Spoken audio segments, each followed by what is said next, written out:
I only have time to show you one video clip today. I am sorry. So I knew that I had to make sure it was a good one that could kick off our topic. Here it is. It is a son who is loving enough to provide sound effects and theme music for his awesome mom.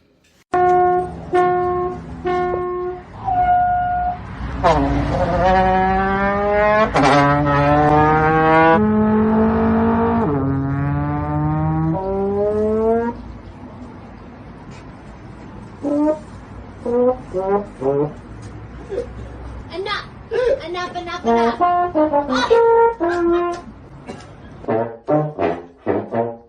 Don't even do that.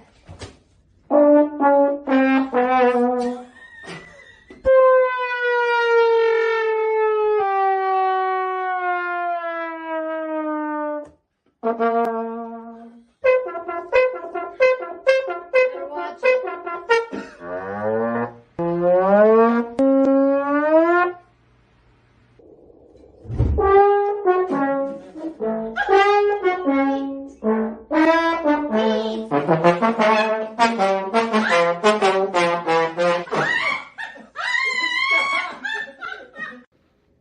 I just want you to know that I am nominating this kid for president in our next election because as a nation, I think we could use a lot more of that kind of humor, to be honest with you. Did you know that back in the day, there weren't presidents or kings? That's a pretty weak segue. Hey, it's the best I could do on short notice. Anyway, when Israel first began as a nation, God was their king. And prophets would be chosen by God to speak to the people on his behalf, with Moses being the first.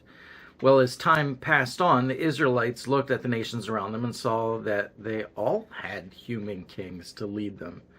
So they decided that they wanted a king too.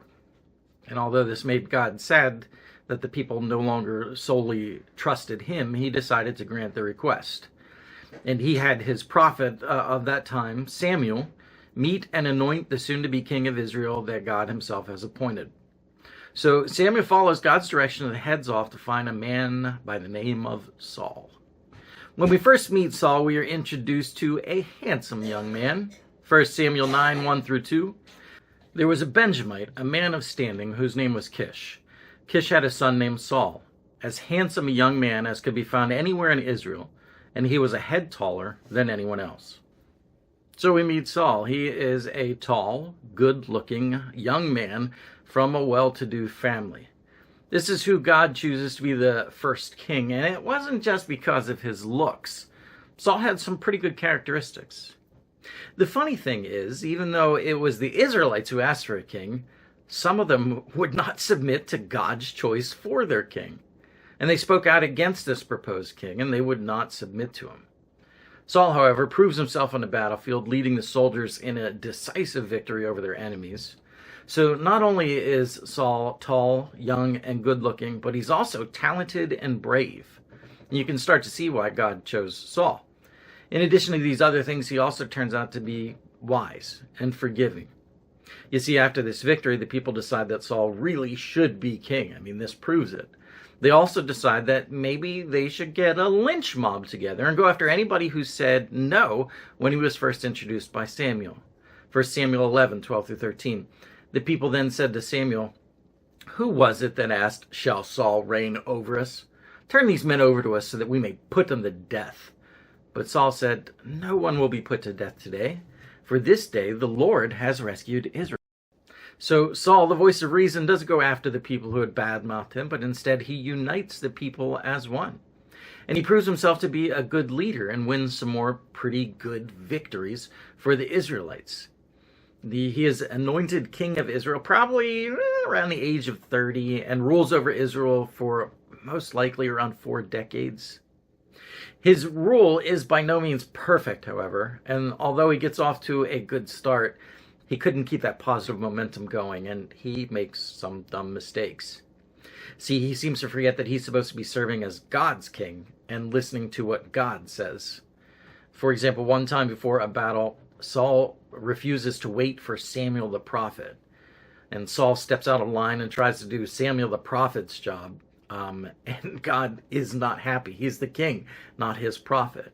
Another time, God tells Saul to wipe out the enemy and leave all of their stuff behind. But King Saul, well, he takes a bribe from the foreign king, lets him live, and then keeps all of his stuff.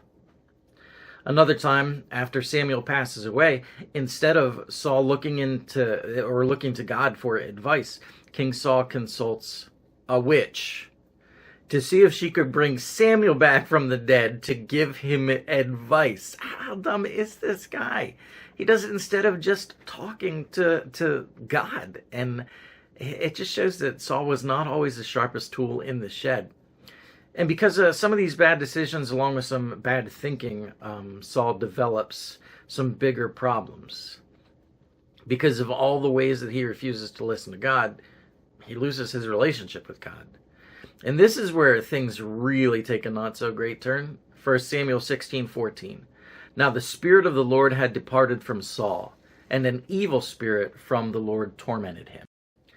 An evil spirit from the Lord tormented him? That doesn't even make sense. How could God send an evil spirit? Well, in the Hebrew here, the phrase is ra-ruah, and ruah is spirit. Ra can be translated as evil, but it can also be translated as bad, disagreeable, harmful, or inferior. So in this case, when we're saying evil, we're not talking about something that is demonic. We're talking about something that is evil, as in not good for you. And what kind of evil spirit did Saul have come over him? Well, we look at 1 Samuel 16:15. Saul's attendant said to him, "See, an evil spirit from God is tormenting you. Let our Lord command his servants here to search for someone who can play the lyre. He will play when the evil spirit from God comes on you, and you will feel better." So one of the answers to try to help with the problem of this evil spirit was some good quality, peaceful, soothing music. That gives you a hint right there what it is, because demons are not soothed by music. Physical sickness is not soothed by music. So what are we talking about here? Well, we're talking about something mental. This was a mind issue that Saul was battling. Are you sure it was a mind issue? Well, listen to this. 1 Samuel 16:21-23. David came to Saul and entered his service. Saul liked him very much, and David became one of his armor bearers. Then Saul sent word to Jesse, saying, "Allow David to remain in my service, for I am pleased with him." Whenever the Spirit from God came on Saul, David would take up his lyre and play. Then relief would come to Saul. He would feel better, and the evil spirit would leave him. And yes, this is the same David who kills Goliath in the very next chapter. That very David was used to bring the king some relief when the king was out of sorts. So what exactly then is the king battling? Well, it appears to be some sort of mental health crisis. It could be something like a major depressive disorder, or it could be overwhelming anxiety, or it could be some form of bipolar disorder. Wait a minute. He was God's chosen king. God handpicked him to lead his nation. I mean, I hate to be rude, but would God really handpick somebody with a mental health disorder to lead his people? I mean, aren't people with mental health issues going on? Like I said, I'm not trying to be rude or anything, but aren't they just people who aren't strong enough mentally to be better? I mean, everybody else gets through life, so what's their problem? And isn't it just really that they aren't praying hard enough or believing hard enough? I mean, why can't they just pull themselves up by their bootstraps, rub some dirt on it, and smile more? If they just smile more, that'll fix all of their problems. And it's a shame nobody was around to give King Saul such helpful solutions. But it does beg a serious question. If Saul was God's handpicked chosen king, how in the world could God make such a big mistake to pick somebody like that who struggles with mental illness to be his leader? And right there is the first clue that we look at mental illness differently from God. See, God doesn't see mental illness battles as disqualifiers for his service. And to be honest with you, the Bible is full of people who struggled mentally. I mean, just take a look. We've got David. He's often lonely and distressed. Elijah, who experienced burnout and despair. Job, he suffered immense loss, leading to despair and questioning life. Jeremiah was known as the weeping prophet because he felt deep melancholy and rejection. Jonah, he fled from God's command, and later became angry and wished for death. Hannah was deeply distressed, wept bitterly due to her inability to have children, and even Jesus Christ showed deep anguish, sorrow, and distress in the Garden of Gethsemane. These were God's kings, prophets, leaders, and servants, yet at the same time, they battled mental and emotional difficulties. And God didn't see these battles as a reason not to serve. He saw them as a natural part of many people's lives. Do you understand that? Mental health issues are issues just like physical health issues are. And it still rings true today. So listen, if you are somebody who battles mental health, you are not alone. It's estimated that 26% of Americans over the age 18 battle a mental disorder. Folks, that's 1 in 4. And 18% between the ages of 18 and 54 are battling anxiety. That's near 1 in 5. And those numbers do not change based on your religious affiliation. See, Christians have been battling mental illness since it entered into the world. Along with all other kinds of illnesses and sicknesses, mental illnesses entered the world at that same exact moment. So the first thing that I need you to understand is the fact that it is okay if you find yourself in one of those percentages. Congratulations, you're now with 25% of the population. You're not alone. It's something that I myself battle with. And you don't have to look very far to find somebody else who can relate to you. I promise that. See, that's the first lie that the devil tries to get you to believe. That you're alone in this. But that is not true. And you know what the second one is? He wants you to believe that you are a failure because you struggle with it. Let me tell you this. If you battle mental illness, you are not, because of it, a failure as a parent. You're not a failure as a spouse. You are not a failure of a friend. You are not a failure of a son or daughter. Your illness itself does not make you a failure. That would be like telling a cancer victim that they're a failure because they developed cancer. Mental illness is illness, plain and simple. But at the same time, I will say this. You can become a failure depending upon how you choose to deal with that illness. Because mental illness can absolutely become a cancer in your life. And if left untreated, it will destroy everything in its path. When we jump back into the story of King Saul, we can see this cancer of his life take over. We know the story of how David kills Goliath, and after this, David becomes a fierce warrior on the battlefield, and he leads Israel to many victories. So the king, he starts to become jealous because he thinks the people like David more than they like him. And this jealousy turns to anger, and this anger turns to paranoia. But instead of talking to David about it, instead of talking to someone who could give him help or advice, instead of seeking treatment for his mental illness that is getting worse, he allows his mental illness to take over.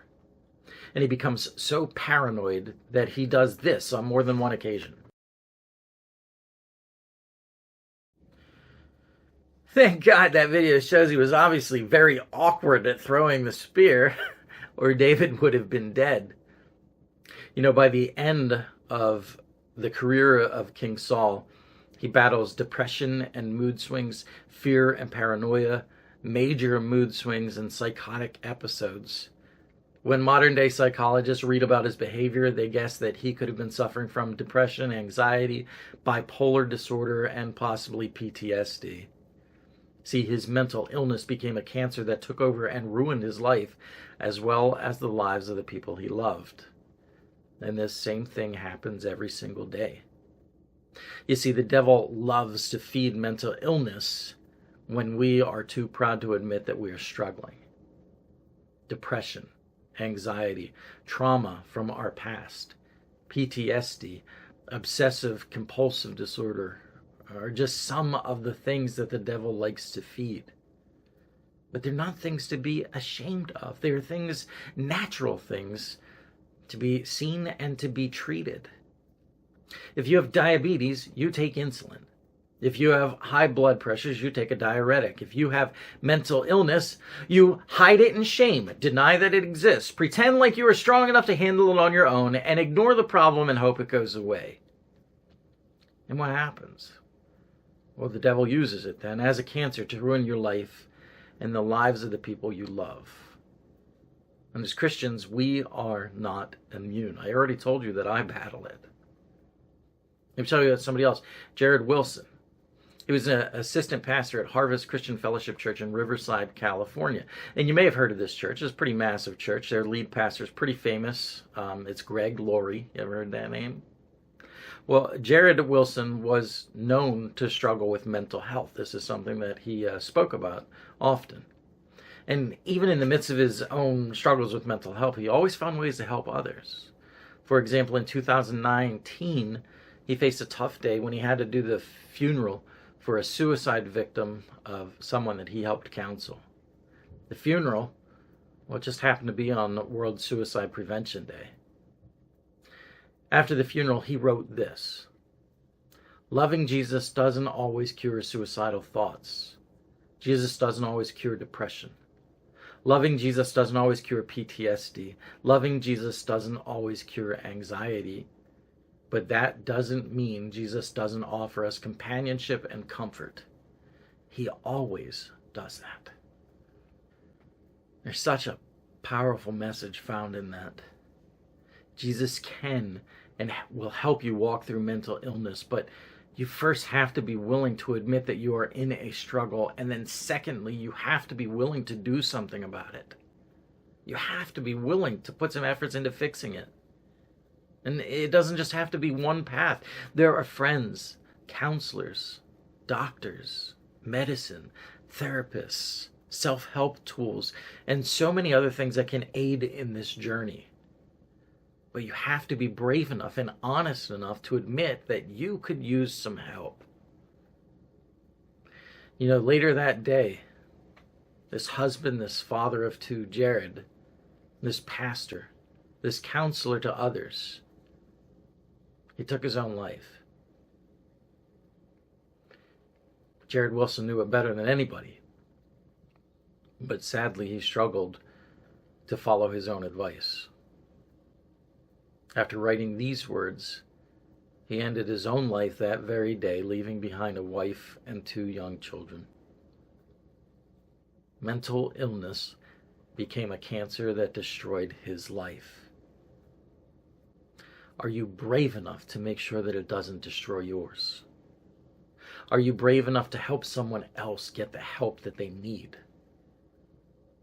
I battle depression. I'm battling it right now. But I will not let it ruin my life. And I'm asking if you're strong enough to stay the same. If you are, then do something about it. Thanks for watching. Thanks for listening. Take care. God bless. Hope to see you soon.